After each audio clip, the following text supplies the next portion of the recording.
Kerajaan juga akan menerajui usaha melaksanakan piawaian bangunan hijau. Bangunan baru kerajaan akan direka bina untuk mematuhi piawaian ini. Kecekapan tenaga bangunan sedia ada kerajaan juga akan ditambah baik, dan sebagai contoh, taladan bangunan pejabat Perdana Menteri akan dinaik taraf untuk mematuhi penarafan hijau yang bertaraf gold standard. Tuan Yang Dipertua, mulai rancangan Malaysia ke-10, pelaksanaan program dan projek secara rolling plan akan diperkenalkan. Melalui pendekatan ini, peruntukan program dan projek pembangunan akan dibuat untuk setiap 2 tahun bermula dengan tahun 2011 hingga 2012. Pendekatan ini membolehkan komitmen dibuat berdasarkan kupaian kewangan semasa kerajaan dan memberi fleksibiliti pada kerajaan untuk mengambil kira keutamaan baru sesuai dengan perubahan persekitaran ekonomi domestik atau global. Senarai terperinci program dan projek bagi rolling plan pertama akan dikeluarkan pada akhir bulan Ogos tahun ini. Bagi melaksanakan program pembangunan RMK 10, kerajaan akan menyediakan siling peruntukan sebanyak 230 bilion ringgit bagi pembelanjaan pembangunan. Untuk tujuan ini, sebanyak 55% akan diagihkan pada sektor ekonomi, 30% pada sektor sosial, 10% pada sektor keselamatan dan 5% pada sektor pentadbiran am. Tuan Yang Dipertua, sebagai kesimpulannya, merujuk semangat Piala Dunia yang akan bermula esok, kita boleh mengiaskan kejayaan untuk menterjemahkan sebuah negara Malaysia yang maju dan dengan rakyat berpendapatan tinggi kepada analogi sebuah pasukan bola yang berjaya. Sebagai sebuah pasukan bola, untuk berjaya, kesemua pemain daripada pasukan tersebut, tanpa mengira posisi, perlu bekerjasama serta bermain sebagai satu pasukan. Jika tidak, mereka bukan sahaja tidak mungkin menang, malahan boleh kalah teruk. Setiap pemain bermula daripada penjaga gol, pemain pertahanan, pemain tengah dan penyerang adalah sama penting.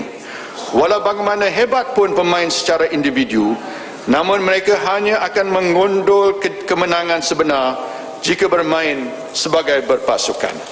Oleh itu, setiap aset pasukan adalah berharga dan perlu dioptimumkan potensinya bagi mencapai kejayaan. Jika sekalipun setiap pemain ada sebaik Rooney, Messi atau Ronaldo yang umum mengetahui sebagai antara penyerang terulung dunia, akan tetapi jika pemain pertahanan dan penjaga gol lemah, maka pasukan tersebut barangkali kalah kerana jumlah gol yang dijaringkan mungkin tidak dapat mengatasi jumlah gol yang dibolos lawan. Maka yang demikian, untuk berjaya, kita perlu bekerja sebagai pasukan satu Malaysia yang sia sekata sebaris sederap dalam satu wawasan, satu matlamat dan satu citra, mempersembahkan yang terbaik kepada Malaysia dengan segala kudrat yang termampu. Diakui orang Melayu, orang Cina, orang India, orang Iban, orang Kadazan Dusun, orang Melanau, orang Murut, orang Sikh, orang Asli, orang Serani, orang Siam, pendek kata setiap etnik di bumi tercinta ini telah menyumbang pada terbangunnya sebuah negara Malaysia yang aman makmur seperti mana hari ini. Namun harus barang diingat, ia tidak dapat menandingi potensi sumbangan yang mampu dihasilkan oleh semua kita seandai dan sekiranya dilakukan secara kolektif. Lantaran itu, saya ingin mengajak semua rakyat Malaysia tanpa mengira kaum, anutan agama dan fahaman politik supaya bersama-sama dengan kerajaan mencipta sebuah negara Malaysia yang lebih baik. Malaysia di mana semua mempunyai rasa kepunyaan.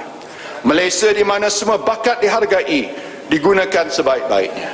Malaysia di mana yang menghadkan adalah hanya sejauh mana kesanggupan individu untuk bekerja keras bagi mencapai cita-cita. Suka tidak suka, negara hari ini berada di persimpangan antara masa depan yang gemilang atau masa depan yang suram. Pilihan kita terletak di tangan setiap rakyat Malaysia. Hari ini ibarat kita berada pada pusingan akhir lumba larian berganti-ganti. Baton sudah berada di tangan, hanya menanti tekad untuk menggapai kejuaraan. Bermula detik ini, bersamalah kita mengorak perjalanan. Perjalanannya bukan mengambil masa sehari, seminggu, sebulan maupun setahun, tetapi perjalanan yang bertali arus, sambung menyambung, diwarisi pula dari satu generasi ke generasi yang seterusnya. Berusaha dan bertawakallah, mudah-mudahan kita bertemu jaya, insya-Allah. Tuan Yang Bertuah, saya mohon mencadang.